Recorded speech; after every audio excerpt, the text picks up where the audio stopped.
Na política, nem tudo é preto. Nem tudo é branco. Para se entender o que acontece nessa capital federal, tem que se entender vários tons. Diversos tons de cinza.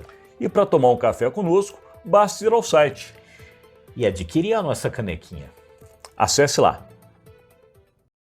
A lógica incompreensível da política.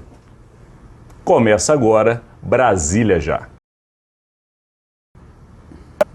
Bom dia, Rodolfo. Tudo bem, Alexandre? Bom dia, amigas, amigos. Estamos aí começando mais um dia de conteúdo, levando para vocês as informações da capital federal, numa semana que se encerra com algo que de fato para muitos é incompreensível. E nós também aqui em Brasília, não achem vocês diferentemente, também temos dificuldade de compreender muitas das coisas que ocorrem nessa capital. Mas é a lógica da política.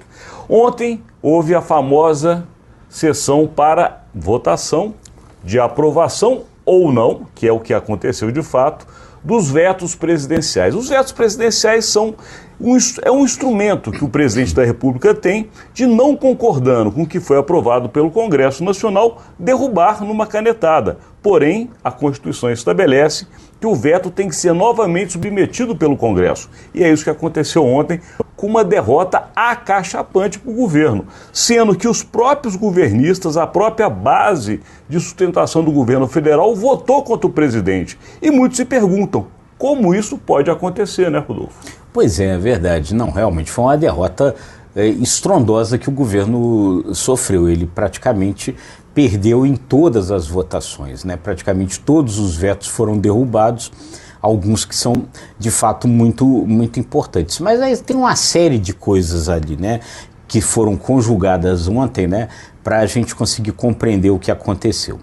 Primeiro, tinha algumas questões ali que já eram meio previsíveis, as derrubadas, por fatores que vão muito além de você ser ou não ser base do governo, principalmente na questão da desoneração da folha de pagamentos, né, que era talvez a derrubada ali mais previsível de todas.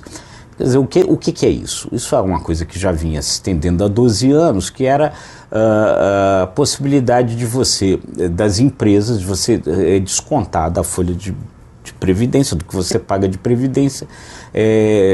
Um benefício fiscal. Você paga de previdência, tendo alguns descontos em 17 setores da economia brasileira, que são justamente os principais setores da economia, aqueles que mais empregam. Então, o ministro Fernando Haddad tinha sugerido ao Lula que fizesse o veto integral, o que o Lula fez, mas, enfim, todo mundo sabia que isso ia ser derrubado. Por quê? Justamente pela pressão desses 17 setores, né, pressão forte que eles fizeram.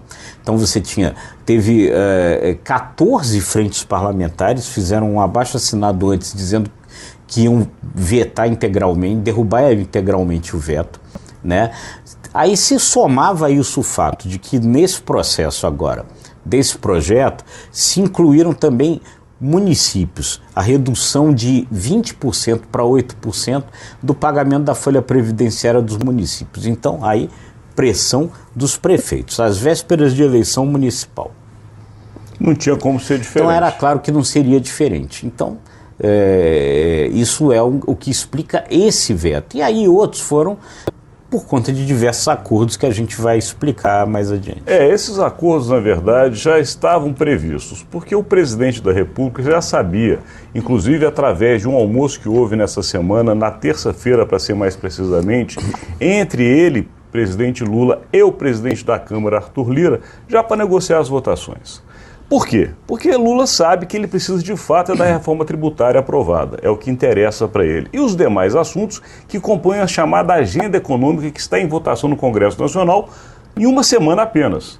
Ou seja, é aquela história que você gosta muito de dizer, Rodolfo Lago, às vezes tem que se dar os anéis para se preservar os dedos, e foi o que o Lula fez. Neste momento ele não tinha como conseguir a vitória nos dois pontos, ou era agenda econômica ou era veto. Então, era melhor ele abrir mão das votações dos vetos e, para isso, ele liberou, inclusive, os seus aliados. E muita gente acha estranho. Peraí, quem está na agricultura do governo federal, quem está ali na base de apoio do governo, vota a favor do marco temporal, contrário ao que o governo... Mas é porque está previsto. Ali, inclusive, precisa de um diálogo. O marco temporal para o Congresso Nacional é uma bandeira que não poderia ter sido modificada. Então, até quem está trabalhando na área mais sensível, que é do agronegócio do governo, vota contra o governo. E o presidente entende. Este jogo da política é compreensível na lógica de Brasília, mas realmente não é entendido para quem está fora. Agora, tudo que foi votado ontem, contrário ao presidente, já era previsto e esperado pelo próprio presidente. Exatamente. Como bem disse o Alexandre, e você já tinha ouvido, a gente já tinha realmente falado isso aqui antes, né? Que o governo já estava prevendo essas derrotas e ia entregar alguns anéis para preservar os dedos. Quer dizer, o que era mais importante para o governo, né, dessas várias coisas que estavam previstas na agenda?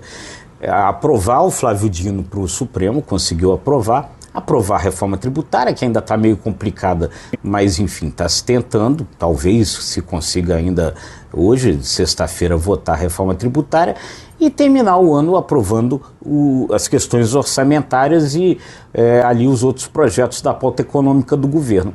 Aí nesse ponto, quais eram os anéis a serem entregues? Essas questões do veto.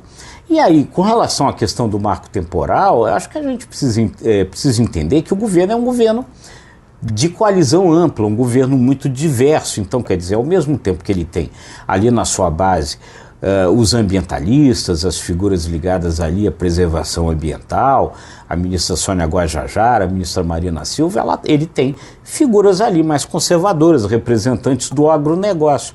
Então, naquele momento, liberada ali dentro da negociação a questão dos vetos, cada um votou ali conforme a sua posição.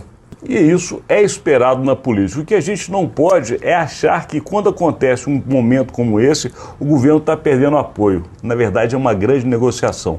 É uma jogada de xadrez, onde se perde, de repente, uma peça para ganhar outra mais à frente. Mas aqui a gente tem que chegar no nosso encerramento, porque o nosso tempo estourou, Rodolfo Lago. É isso aí. É isso, gente. É o jogo da política. E a gente está aqui para explicar esse jogo para vocês. E agradecemos a sua audiência. É isso aí, gente. Se você gostou, curta, compartilhe, se inscreva nos nossos canais. Obrigado e até amanhã.